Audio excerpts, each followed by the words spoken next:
জাতিসংঘে আলোচনা করে ইসরায়েলের দমন, এই বর্বরচিত হামলা, এই গণহত্যা এগুলা বন্ধ করার জন্য কঠিন উদ্যোগ গ্রহণ করতে হবে। আগামীকাল বিকাল ৩টায় বিএনপি কার্যালয়ের সামনে থেকে এই ঢাকা শহর সারা বাংলাদেশের মুসলমান বিএনপি নেতৃত্বাধীন সকল নেতা কর্মী সবাই সেখানে অংশগ্রহণ করে তারেক রহমানকে শক্তিশালী করার মধ্য দিয়ে তারেক রহমানের ব্যক্তিত্বে প্রতিবাদের ভাষাকে আরো জোরদার করে তুলতে হবে।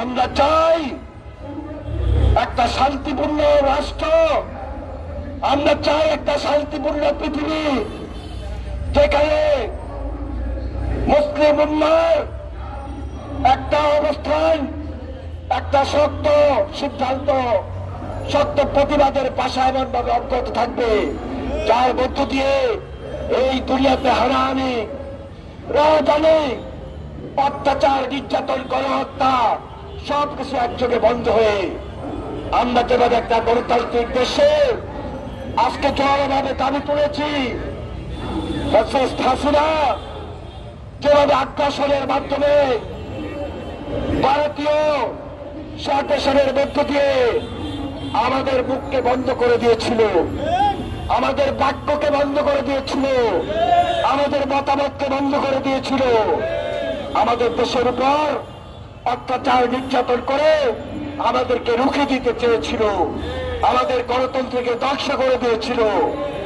আজকে আমরা যেভাবে ঐক্যবদ্ধ হয়েছি, যেভাবে আমরা বাংলাদেশের মানুষ ফ্যাসিস্টের বিরুদ্ধে লড়াই সংগ্রামকে অবতীর্ণ হয়ে বাংলাদেশের গণতান্ত্রিক ধারাকে অব্যাহত রেখেছি, এইভাবে গোটা দুনিয়ায় সবাই যদি জুলুমের বিরুদ্ধে, অত্যাচারের বিরুদ্ধে, নির্যাতনের বিরুদ্ধে, গণহত্যার বিরুদ্ধে আমরা প্রতিবাদকে জাগরিত করি, আমার বিশ্বাস এই পৃথিবীতে মুসলমান যে একটা শক্তি, এই শক্তি প্রমাণ করে দিবে কোন অন্যায়ের কাছে আমরা কোনদিন মাথা নত করি নাই, ভবিষ্যতে মাথা নত করব না।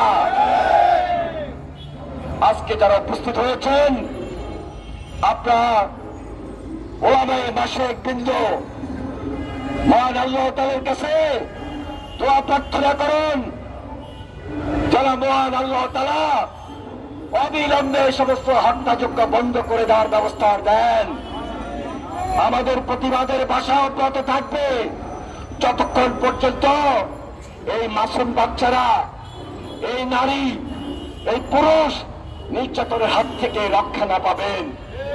আপনাদের সবাইকে সংগ্রামী সালাম এবং অভিনন্দন জানিয়ে আজকের বিক্ষোভ মিছিলে অংশগ্রহণ করার জন্য আবেদন জানিয়ে ওলামা দলকে সংগ্রামী শুভেচ্ছা এবং অভিনন্দন জানিয়ে আমার বক্তব্য শেষ করছি।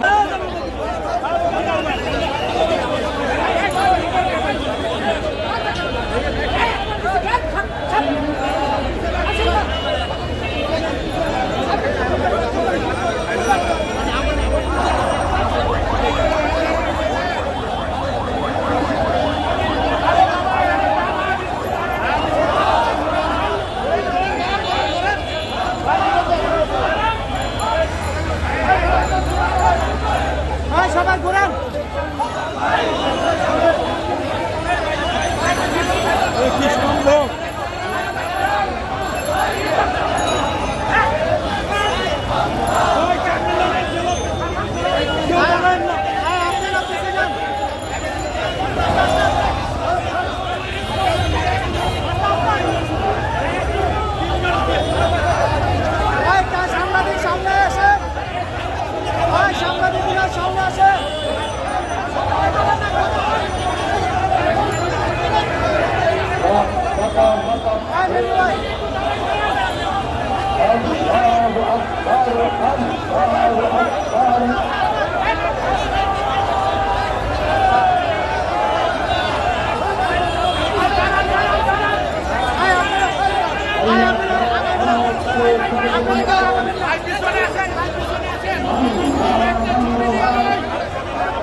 সাংবাদিকগুলো আরো পিছিয়ে আসেন ভাই।